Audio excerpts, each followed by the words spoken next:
cedo la palabra al diputado Álvaro Arzuaga. Luego, diputado. Gracias, presidente, compañeros. Buenos días a todos. Complicado por no comenzar viendo este monstruo que nos han traído, porque realmente es la lista Santa Claus, pienso yo, ¿verdad? Creo que aquí metieron todos los sueños y anhelos y esperanzas de todos los ministerios y no se pusieron a reparar mucho realmente en las consecuencias económicas que puede tener para el país, ni mucho menos la capacidad de ejecución que ha mostrado el gobierno para ejecutar un presupuesto de este tamaño. Yo creo que las preguntas del presidente fueron muy atinadas. Creo que fue demasiado respetuoso llamarlo ambicioso. Yo creo que es una atrocidad, honestamente, pedir un presupuesto de este tamaño, considerando primero el brinco que se está dando de un presupuesto de un monto al otro, pero sobre todo una atrocidad considerando el nivel de ejecución que se tiene hasta ahora. Usted mismo habló de un caso muy positivo de 92% de ejecución. El ministro está hablando de 95%. Vamos a ver cómo quedan al final los resultados, pero en todo caso tengo unas preguntas muy concretas, presidente. Me gustaría, con su permiso, reservarme el uso de la palabra. Y una de las preocupaciones más grandes que ha levantado este presupuesto es justamente el déficit fiscal que pudimos observar ahí. Actualmente tenemos un déficit fiscal de 1.7% y lo que se está buscando es llegar al 3.2%, pues casi duplicar el déficit fiscal. Y si vemos la historia presupuestaria de nuestro país en los últimos por lo menos 30 y pico de años, solamente en 2 ocasiones se ha elevado por encima del 3% el déficit fiscal. Uno fue para la crisis mundial inmobiliaria del año 2008-2009, que fue una crisis mundial. La segunda ocasión fue para la crisis mundial también de la pandemia, que fue en el 2020, y aparentemente en el 2025. Parece que el gobierno asumía la tercera crisis mundial, porque es la única ocasión en la que se ha elevado un déficit fiscal de esa naturaleza sin que exista una crisis mundial. Entonces, me llama mucho la atención eso porque es algo nunca antes visto. Considerando que se está elevando el monto de emisión de bonos, por ejemplo, de 12.720 millones de quetzales a 25.104, es decir, se está duplicando la cantidad de emisión de bonos. Eso es deuda, para los que nos están escuchando, eso es literalmente deuda. Y no es una deuda barata, es la deuda más cara que se puede adquirir. Los préstamos son considerablemente más baratos por las tasas de interés que tienen. Entonces estamos duplicando la emisión de bonos, literalmente. Y siguiendo un poco la línea del cuestionamiento del presidente, cuando decía por qué se gastaron o toparon el techo de emisión de bonos este año, cuando no se va a ejecutar la totalidad del presupuesto. Al contrario, van a tener un saldo de caja que van a utilizar para financiar el presupuesto del próximo año, por lo que entiendo, de 5.000 millones de quetzales. Sin embargo, se gastaron el techo, se gastaron el monto completo de la emisión de bonos. Entonces, creo que es muy válida la pregunta del presidente en el sentido de por qué no se utiliza más saldo de caja para financiar el próximo año y se tiene que utilizar este mecanismo de endeudamiento del país. Y es preocupante porque aquí hay un tema ideológico también, que hablan de que con este presupuesto vamos a llegar a un crecimiento del PIB del 4.2%. Es una lógica absolutamente keynesiana de pensar que con el gasto del gobierno se genera un crecimiento sostenible de la economía en nuestro país, cuando sabemos que eso es absolutamente ficticio, porque no están generando riqueza, no están generando nuevas inversiones, están generando gasto que llega a la población de una u otra manera, pero eso no es un crecimiento económico real, no genera empleo, no genera crecimiento sostenible en el tiempo. Eso lo sabemos desde hace mucho tiempo y al contrario, las políticas que hemos visto del gobierno son en contra del crecimiento del empleo. O sea, recientemente vimos que avalaron, por ejemplo, que una persona que se ha dedicado a la invasión de tierras esté ahora en Frontieras, como lo es Daniel Pascual. Poner a Drácula a cuidar el banco de sangre, porque sabemos que ahora el viceministro de Energía y Minas encargado de dar las licencias de energía y minas es el señor Pacheco de los 48 cantones como pago de los favores de los bloqueos del año pasado. Entonces realmente no vemos que estén tomando acciones concretas que le den confianza a la población para poder invertir. El aeropuerto sigue tirado. Fueron a pedir al sector privado 18 millones de quetzales para invertir porque no tenían capacidad de invertir ustedes. Entonces realmente, y vemos también, por ejemplo, los puertos. Los puertos Puerto Quetzal tiene 2.500 millones de quetzales en literalmente ganando intereses en bancos del sistema y no invierten un solo centavo. Tienen una grúa de 4 funcionando. Entonces, me parece que las prioridades de crecimiento económico no están bien puestas. Me llama la atención también que en la presentación cuando ponen el presupuesto vigente 2024, lo ponen sin la ampliación presupuestaria. No lo incluyen. Cuando esa ampliación ya es parte hoy legal del presupuesto.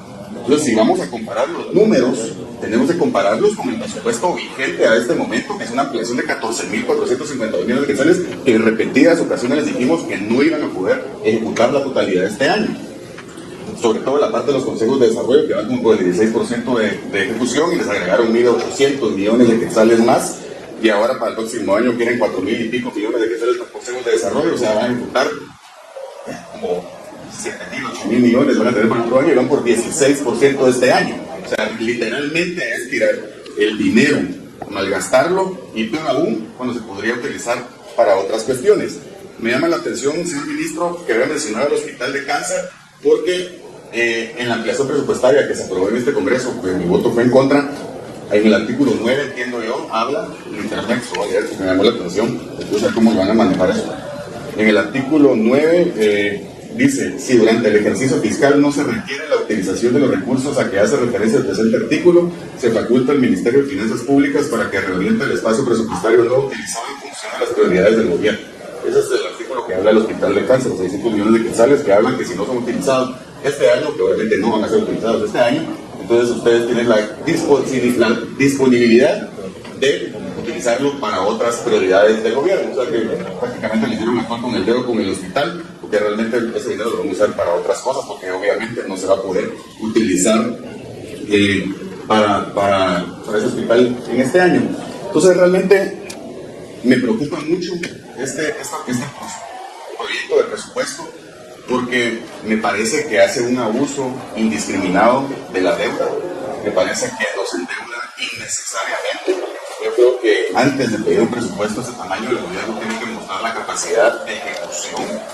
Aquí tenemos un ministro y un ex viceministro que no se puede recordar ni cerca de cuánto va a ejecutar el gobierno al final del año. Ya veremos cómo termina, pero realmente estamos viendo una muy baja ejecución y eso es preocupante.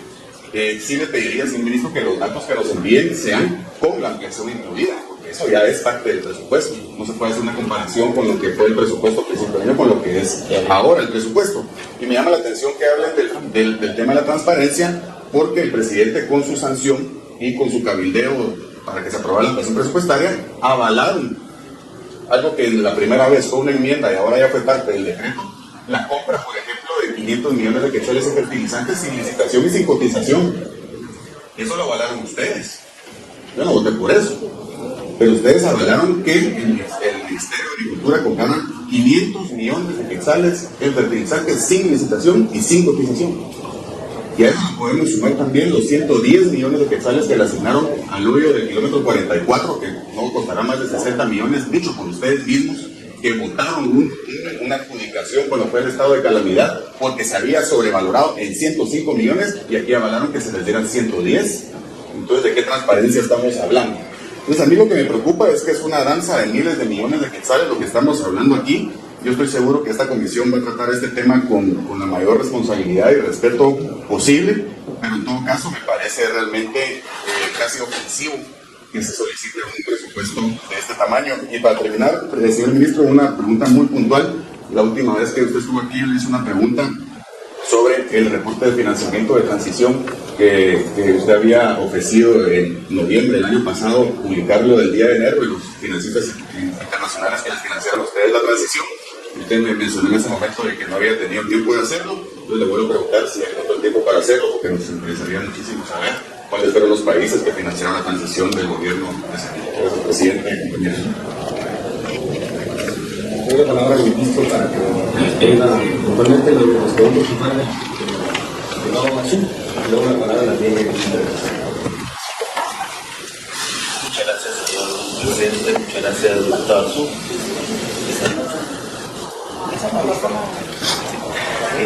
Muchas gracias.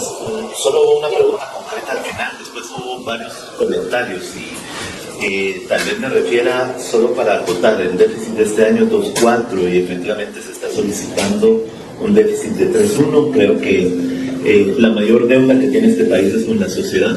Tenemos una deuda de inversión pública en educación, en salud, tenemos la necesidad de hacer más carreteras, más caminos rurales, y en buena medida eso es lo que impulsa a tener que agrandar un poco el tamaño del presupuesto en términos del Producto Interno Bruto.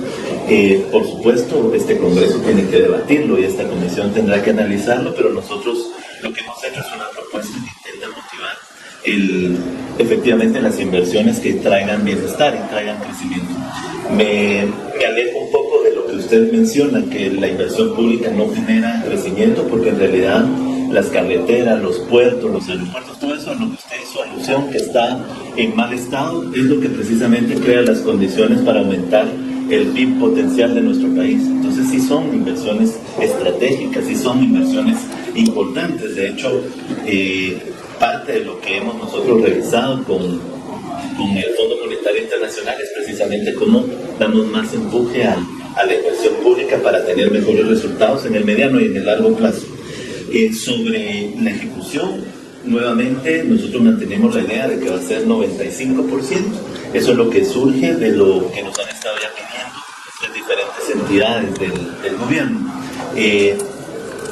Sí estamos pendientes de una siguiente revisión y ahí podría surgir algún dato distinto, pero en este momento mantenemos la idea de que va a ser 95%. Vamos a hacer llegar los datos de la ampliación sumados al análisis con muchísimo gusto, y lo que pasa es que hoy queríamos presentar lo que apareció en los documentos del proyecto de presupuesto, porque cuando se hizo todavía no teníamos la ampliación aprobada por el Congreso de la República.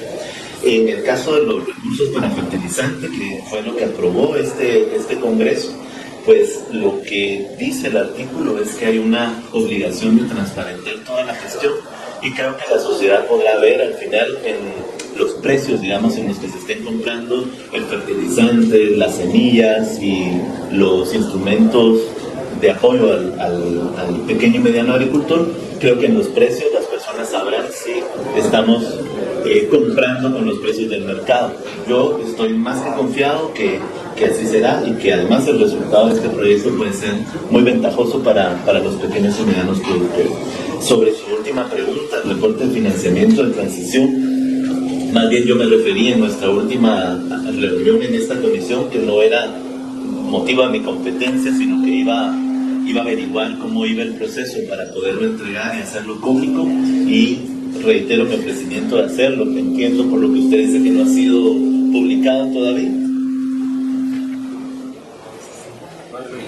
Entiendo que no ha sido publicado todavía y me comprometo a revisar en qué momento va a ser publicado.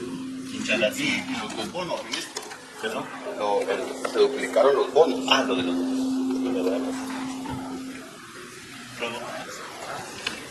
Sí, perdón, había dejado esa pregunta en el tintero. Sí tenemos una emisión de bonos en el año 2024 de 12.775 millones, y en el año 2025 de 25.104 millones. Aquí, pues aprovecho a reiterar lo que usted muy bien decía: las líneas de financiamiento y los préstamos de los bancos son útiles para un Estado como el guatemalteco porque permiten reducir la emisión de esos bonos. Estaríamos ante la expectativa de si el Congreso de la República va a aprobar las líneas de financiamiento actuales, principalmente los recursos que pueden apoyar presupuestariamente, porque si se aprueba en el momento de hacer el dictamen y de la discusión en este Congreso, esas aprobaciones podrían ayudar a disminuir la necesidad de emitir bonos en el próximo año. Muchas gracias. Y bien, hasta acá el video de hoy. Recuerden que ustedes tienen la última opinión que pueden dejar acá abajo en la cajita de comentarios. Dicho esto, nos vemos hasta el siguiente video. Adiós.